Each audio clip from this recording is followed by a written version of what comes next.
Bom dia a todos, Fábio Sorge, Beca Surrada. Hoje eu gostaria de comentar com vocês um assunto que está sendo muito discutido, amplamente divulgado, que é a liberação pelo Supremo Tribunal Federal à defesa do ex-presidente Lula do acesso às mensagens que teriam sido trocadas entre os membros da Força-Tarefa da Operação Lava Jato e o juiz Sérgio Moro. Há uma grande celeuma, sobre a liberação dessas mensagens e coisas tipicamente brasileiras. Já havia uma ordem do ministro Lewandowski para que a defesa do ex-presidente tivesse acesso a essas mensagens e o juiz recebeu essa ordem do ministro Supremo, abriu vista para o MP ao invés de liberar o acesso. Abriu vista para o MP, aí o MP falou que não era caso de plantão judiciário e o juiz não liberou o acesso. Só coisas de terra brasileiras, coisas que acontecem só aqui no Brasil. Mas qual é o ponto mais importante da divulgação dessas mensagens para a gente trabalhar no âmbito do processo penal? Me parece que duas questões aqui emergem. Primeiro, sobre uma das garantias essenciais do processo penal, que é a imparcialidade do juiz. Vejam, não existe a figura do juiz neutro, aquele juiz que não tem valores, não tem preconceitos, não tem visões de mundo, não tem nada. Isso não existe. O juiz, como todos nós, sai de uma sociedade e é criado perante determinados valores, crenças, opiniões, todos nós, inclusive os magistrados. Então a figura do juiz neutro, ela não existe. O que deve se buscar sempre para a magistratura é a preservação da imparcialidade. Juiz, jurados também, tem que ser imparciais. Daí se cerca a magistratura de diversas garantias para que se buscar o quê? Blindar o juiz e preservar a sua imparcialidade.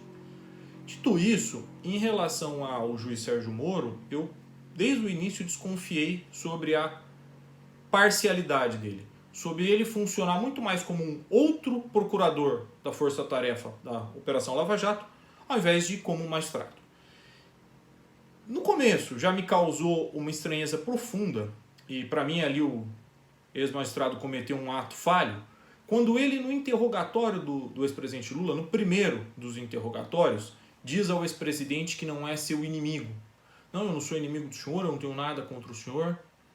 Ali claramente me pareceu um ato falho do ex-juiz Moro, porque já sabia, claro, das trocas de mensagens, de tudo que foi feito, como ele buscou auxiliar ali a acusação, no caso do ex-presidente.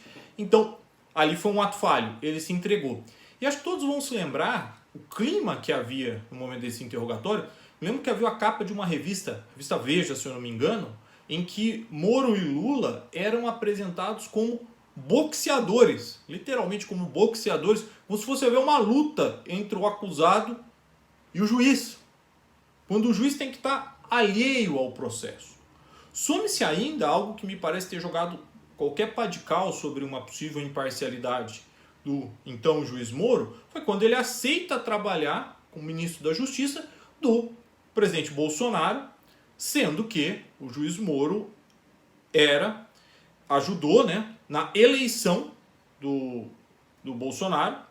Lula não pôde concorrer, e nesse ponto ali se sepultou qualquer ideia de imparcialidade. Uma postura republicana, pelo menos naquele momento, era certamente não aderir ao governo do adversário de quem ele havia condenado. Então, e a questão aqui não ela é preliminar, ela não é efetivamente se achamos que o Lula é inocente, achamos que o Lula é culpado, sei que essa é uma polêmica tremenda, mas a grande questão é, mesmo que, se a gente pensar que o ex-presidente for inocente, mesmo que seja isso, e ele é presumidamente inocente, o juiz Moro reconheceria esse fato? O juiz Moro o absolveria? A resposta parece eminentemente negativa por todos esses fatos. Então, daí a importância da liberação do acesso a essas mensagens para que a defesa do ex-presidente possa utilizá-las. E aqui vem um outro ponto que é importante. Muito se questionou sobre a ilicitude da obtenção dessas mensagens. E de fato são mesmo. Esses celulares, tanto dos membros da Força-Tarefa da Operação Lava Jato como do ex-juiz Sérgio Moro, foram hackeados. São provas obtidas então por origem ilícita. Acho que isso ninguém discute. O ponto é, mesmo provas obtidas por origem ilícita podem servir à defesa de alguém para se pleitear uma absolvição. Veja, a garantia de não utilização de prova ilícita é uma garantia que o cidadão pode interpor ao Estado para evitar uma condenação contra ele. Mas não é uma garantia do Estado para manter uma condenação equivocada contra o cidadão. Não existe uma garantia do Estado, né, embora esse assunto seja polêmico, tem os defensores do chamado garantia dispositivo, mas não existe uma garantia do Estado para manter uma condenação injusta se vedando o uso da prova ilícita. Evidentemente, então, que esses elementos podem ser usados para instruir a defesa do ex-presidente, mas não podem ser utilizados num eventual processo disciplinar ou eventualmente criminal contra o ex-juiz Moro ou contra os procuradores da Força Tarefa Lava Jato, da Força Tarefa da Operação Lava Jato.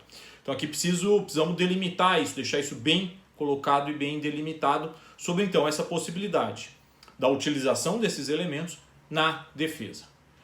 Esse episódio todo traz então uma enorme discussão sobre a questão da imparcialidade do magistrado e sobre a necessidade de nós garantirmos isso a todos os acusados. Então eu não estou fazendo esse vídeo antes que alguém pergunte que eu gosto do ex-presidente, não é nada disso. Acho que todos, inclusive ele, se fosse o atual presidente, que eu também não tenho o menor apreço, quando forem acusados, aliás, o atual presidente vai, os filhos sendo acusados, devem ter todas as suas garantias processuais penais respeitadas. Espero ter ajudado aí no debate desse tema, principalmente sobre o âmbito do processo penal, e aguardo revê-los em outros vídeos. Muito obrigado.